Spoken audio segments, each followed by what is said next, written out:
بسم اللہ الرحمن الرحیم۔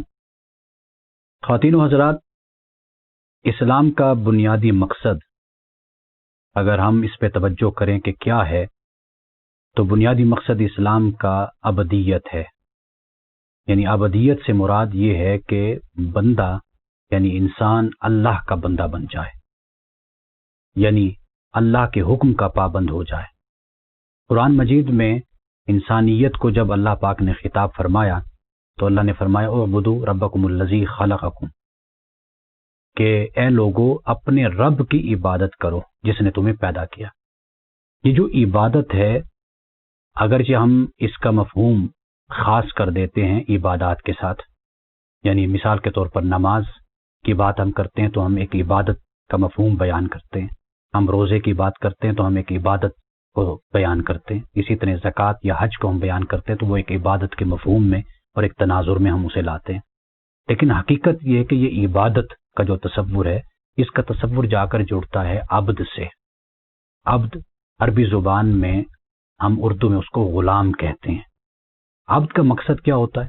عبد اپنے آقا کا ہر وقت خدمت گزار ہوتا ہے، اس کے حکم کا پابند ہوتا ہے 24 گھنٹے۔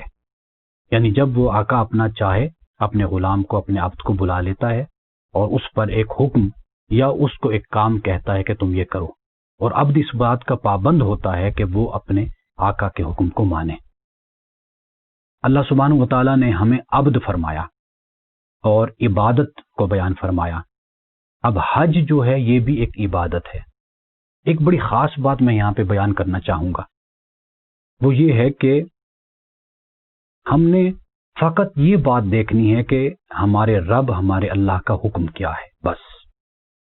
ہم نے اس دلیل میں نہیں جانا، اس سبب میں نہیں جانا، یا اس حکمت میں نہیں جانا کہ اس سے ہمیں کیا فوائد ہوتے ہیں یا ہمیں اس سے کیا نقصانات ہوتے ہیں۔ اس میں کوئی شک نہیں ہے کہ اللہ سبحانہ و تعالیٰ کے ہر حکم میں انسانیت کا بھلا ہے، انسانیت کی بھلائی ہے۔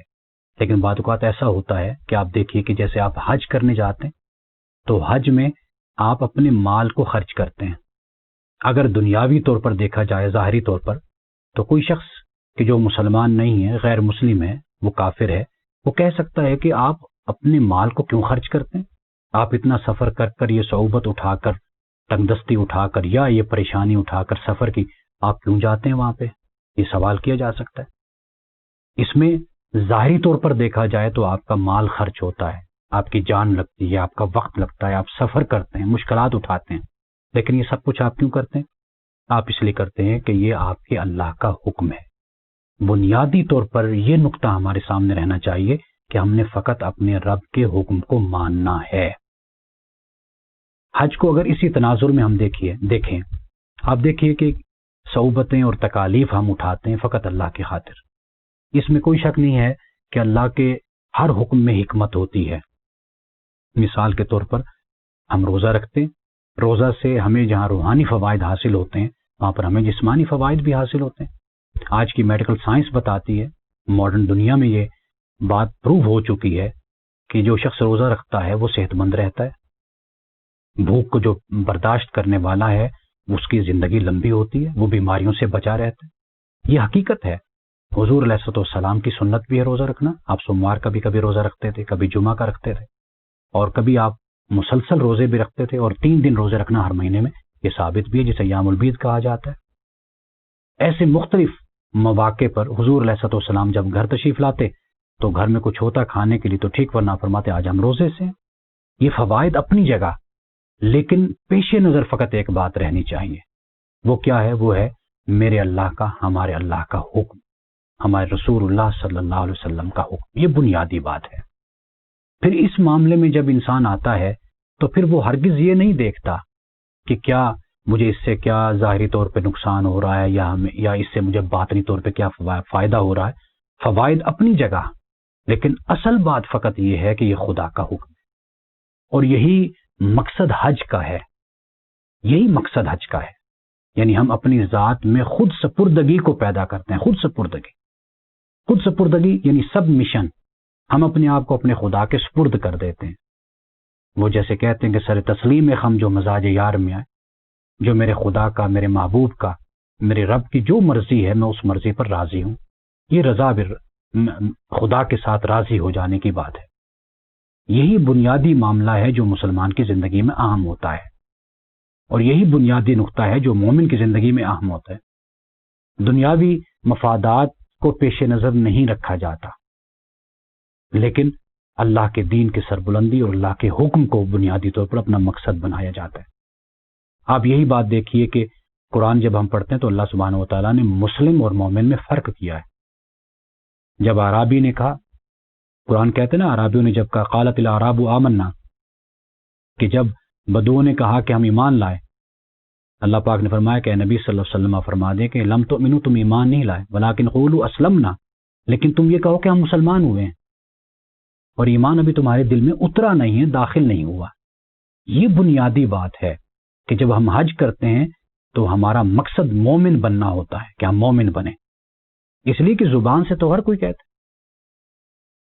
زبان نے کہہ بھی دیا لا الہ تو کیا حاصل، دل و نگاہ مسلمان نہیں تو کچھ بھی نہیں. تو یہ بنیادی بات ہے جس سے ہمیں حج کی تربیت، حج ہمیں تربیت دیتا ہے، ہماری شخصیت کو ڈیولپ کرتا ہے، ہمیں بناتا ہے. وہ یہی بناتا ہے کہ ہم اللہ کے حکم کے پابند بنیں. خواتین و حضرات، مثال کے طور پر آپ دیکھیے کہ صحابہ نے جہاد کیا. اللہ پاک قرآن مجید میں یہ فرماتا ہے کہ تم پر قتال کو فرض کیا گیا. اب دیکھیے کہ قتال اللہ نے فرض کیا. اب اس میں قرآن اس بات کو بھی بیان کرتا ہے کہ یہ فرض کیا گیا، اس سے کچھ ناپسندیدگی پیدا ہوتی کیونکہ سفر کرنا ہے، مشکلات اٹھانی ہیں. لیکن اللہ پاک فرماتا ہے کہ ممکن ہے ایک چیز کو تم پسند کرو وہ تمہارے لیے اچھی نہ ہو، اور ایک چیز کو تم ناپسند کرو وہ تمہارے لیے اچھی ہو. تو فائدہ مند کیا ہے یہ اللہ جانتا ہے، اس لیے اللہ تعالیٰ نے تم پر فرض کیا ہے جہاد کو. اب یہاں پر آپ دیکھیے کہ حج میں انسان جاتا ہے، شوال سے حج شروع ہوتا ہے اور یہ حج 10 ذوالحج تک رہتا ہے. یہ ٹائم ہے اس کا، تقریباً 2 ماہ اور 10 دن کا عرصہ بنتا ہے.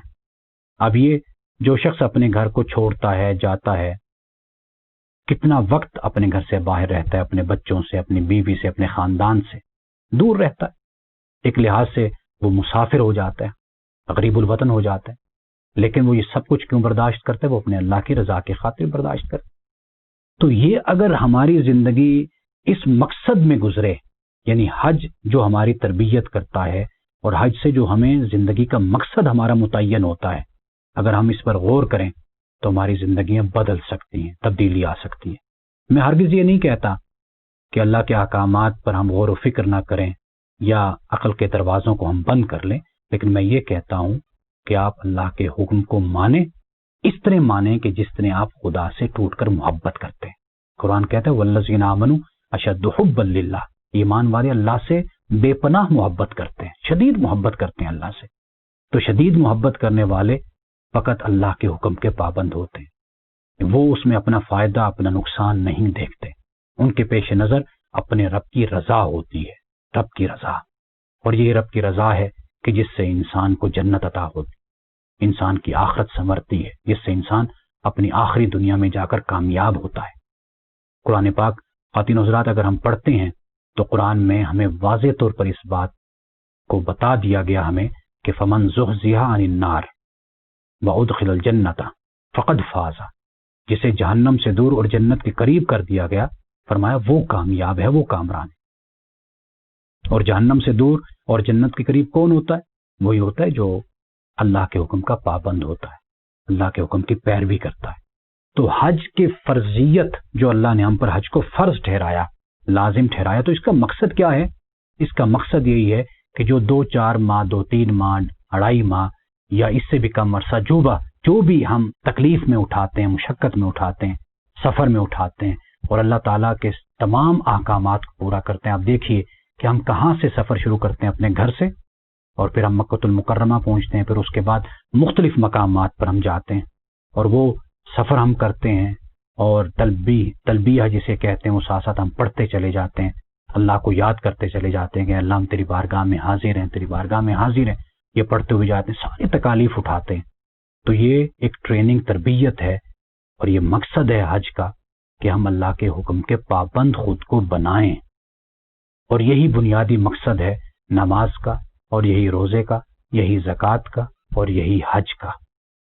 تاکہ ہماری عملی زندگی، ہماری سیاسی زندگی، ہماری اقتصادی زندگی، ہماری معاشرتی، سماجی، خاندانی زندگی، تمام ہماری زندگی کے جو پہلو ہیں وہ اللہ تعالیٰ کے احکامات کے ماتحت اور زیر اثر آ جائیں۔